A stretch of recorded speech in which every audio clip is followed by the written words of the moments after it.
നാളെ മലയാള സിനിമയിൽ ഒരു ഗംഭീര പോരാട്ടമാണ്. രണ്ട് ഗംഭീര സിനിമകളാണ്. രണ്ട് തലത്തിൽ നിന്ന് നോക്കുമ്പോൾ ഗംഭീര സിനിമകളാണ്. ഒന്ന്, ഒരു 8-9 മാസങ്ങൾക്ക് ശേഷം പൃഥ്വിരാജിന്റെ ഒരു സിനിമ വരികയാണ്, വിലായത്ത് ബുദ്ധ.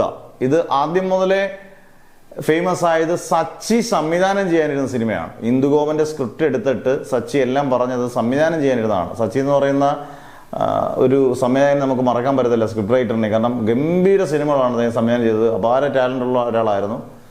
അന്നേരം അദ്ദേഹത്തിന്റെ അഭാവത്തിൽ ഇത് ജയൻ നമ്പ്യാരാണ് ഇത് സംവിധാനം ചെയ്യുന്നത്. അത് അസോസിയേറ്റ് ആയിട്ടൊക്കെ വർക്ക് ചെയ്ത കക്ഷിയാണ്.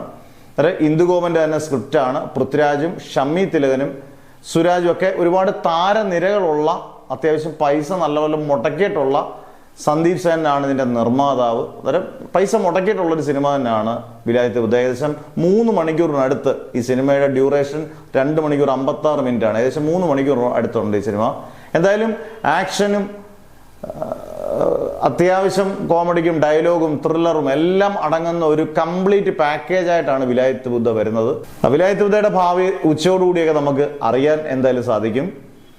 അന്നേരം അതാണ് ഒരു സിനിമ നാളെ റിലീസ് ചെയ്യുന്നത്. രണ്ടാമത്തത് പലരിലേക്കും എത്തിയിട്ടില്ല, കാരണം ഇത് പുതുമുഖങ്ങൾ അഭിനയിക്കുന്നതുകൊണ്ടായിരിക്കാം, എക്കോ. പക്ഷെ ഇതിന് ഈ സിനിമയ്ക്ക് വലിയൊരു പ്രത്യേകത ഉള്ളത്, ഇത് കിഷ്കിന്ധാകാന്ഡം ടീം ദിൻജിത്ത് സംവിധാനം ചെയ്യുന്ന സിനിമയാണ്.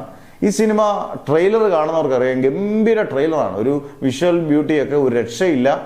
അതിനകത്ത് സന്ദീപാണ് നായകൻ. പടക്കള്ള സിനിമയ്ക്ക് അതൊരു നല്ല കഥാപാത്രം സന്ദീപ് അഭിനയിച്ചിട്ട് 18-ാം പടിയൊക്കെ സന്ദീപ് അഭിനയിച്ച ചിത്രങ്ങളാണ്. ഇതിനകത്ത് നായകനായിട്ടാണ് വരുന്നത്. അതുപോലെ തന്നെ വിനീതും നരേനും ഒക്കെ അഭിനയിക്കുന്ന ഒരു സിനിമയാണ്. വിഷ്വലായിട്ടും എന്തായാലും നായകന്മാരില്ലാതെ, വലിയ വലിയ താരങ്ങളില്ലാതെ കിഷ്കിന്ധ ടീം ഒരുക്കുന്ന ഒരു സിനിമയാണ്. ചിലപ്പോൾ ഒരു ഗംഭീര വിജയമാകാൻ ചാൻസ് ഉണ്ട്. എന്നാൽ ഈ രണ്ട് സിനിമയിൽ നിങ്ങളുടെ ഫേവറേറ്റ് ഏതാണ്? വിലായത്ത് ബുദ്ധയാണോ അതോ നമ്മുടെ കിഷ്കിന്ധാകാന്ഡം ടീം ഒരുക്കുന്ന എക്കോയാണോ?